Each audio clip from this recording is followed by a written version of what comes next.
God will play me the Police, Every Breath You Take. Man, that shouts at me. And when he's done something brilliant for me, I play him Tina Turner.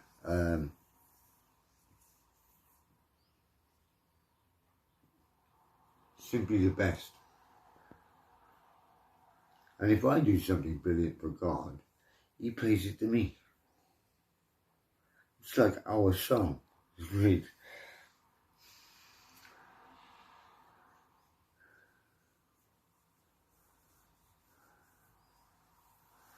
He'll also speak to you through the printed form.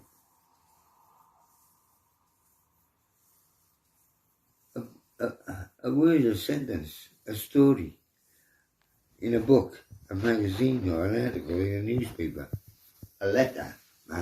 Yeah, letters can be powerful.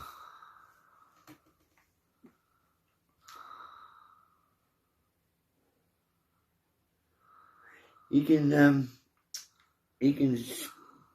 speak to you by using the news on TV or radio, in a program, a TV program, definitely in a film, and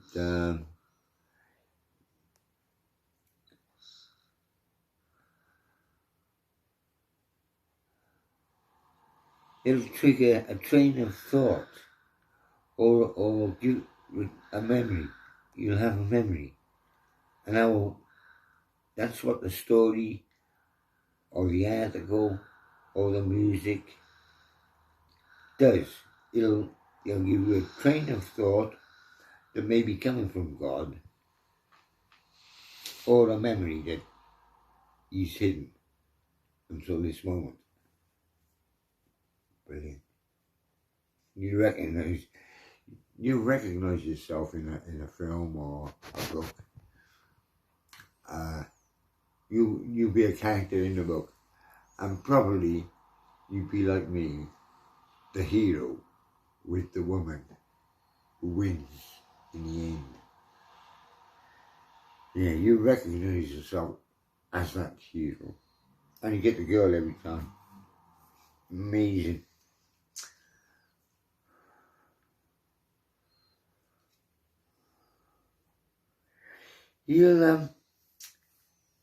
He'll speak to you through a conversation. You might be having a conversation and something gets said, and it really registers with you, and you think about it long after the conversation's finished. Or you might overhear somebody in a conversation say a sentence or something, and that'll hit you. And you'll think about that, and there's a message in that for you. He uses signs and numbers. Like what happened to us a couple of months ago. There was a bat in our bathroom in daylight. So it puzzled me. I thought they only came out at night. And how did you get in? The window was closed. How did you get in the bathroom? And after I got rid of him, I caught him and put him out the window. I looked it up, I googled it, what does it mean? And it tells you what omens about that. A bat in a room in your house means something. So that's a sign, isn't it? And numbers he uses a lot. He loves numbers.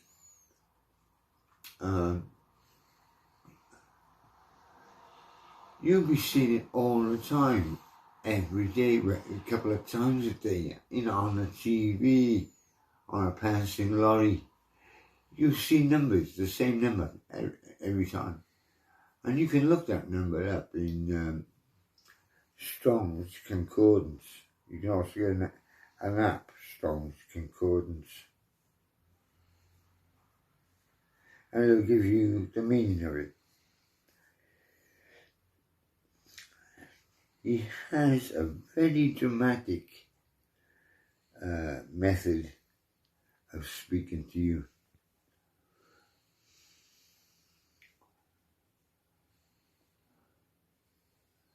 He speaks through dreams, in dreams. Dreams are great, man. Well, usually. But it's another dimension. It's real. What happens in a dream is real. In another dimension.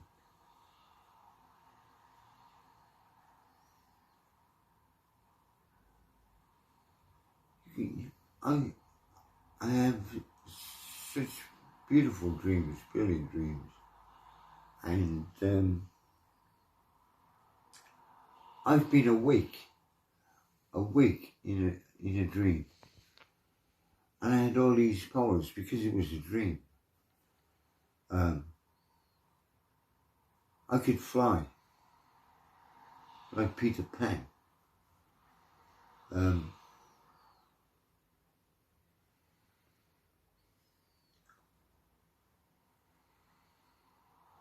I could feel the wind in my hair. I could feel the sand between my toes.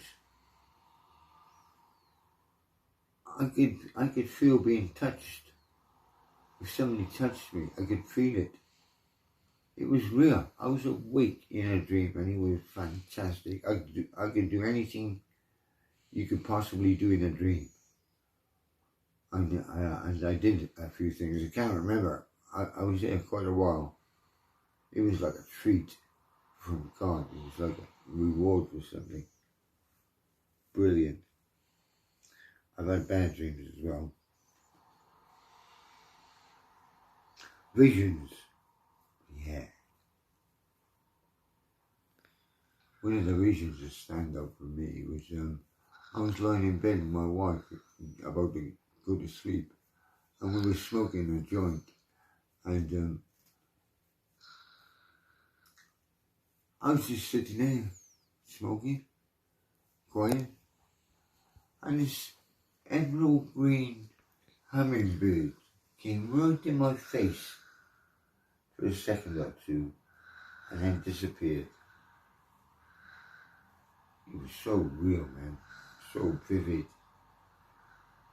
This emerald green hummingbird. And about 8 years later, I was in Antigua in the Caribbean, and I was sat on the steps of this beach hut, and the hummingbird, emerald green hummingbird, came straight in my face for a second or two and then flew off. So that's the kind of thing visions are like.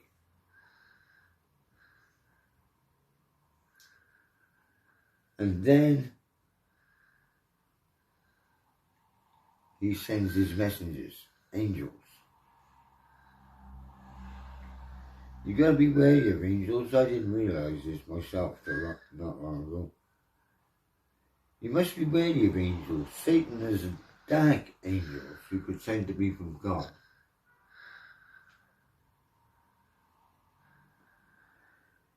Don't just take it for granted that they are from God.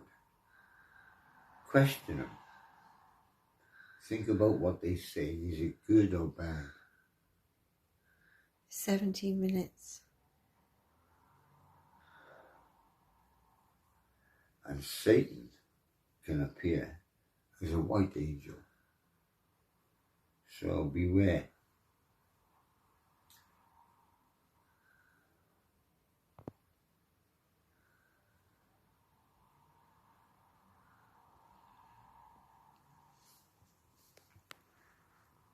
Yeah, angels are one form of messenger, and also people in positions that communicate.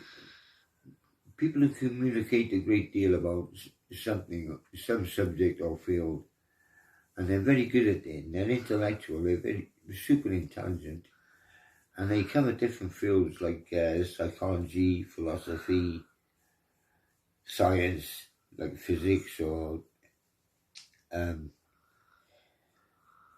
evolutionary physics, something like that.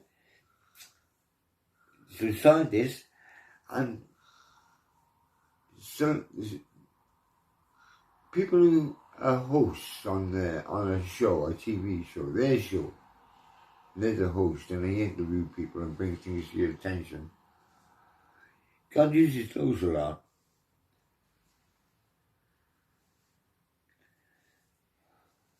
Intellectuals,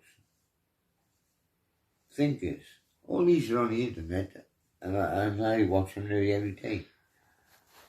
When God wants to bring something to your attention, if he wants you to know something or see something or see somebody or listen to somebody, if he wants that, he'll put it in front of you. Right in front of you so you can't miss it. And you will read it or you will look at it or you will listen to it. And you don't even realise that you might be slightly interested in it. But he wants you to see it. God wants you to see it and you will see it one way or another.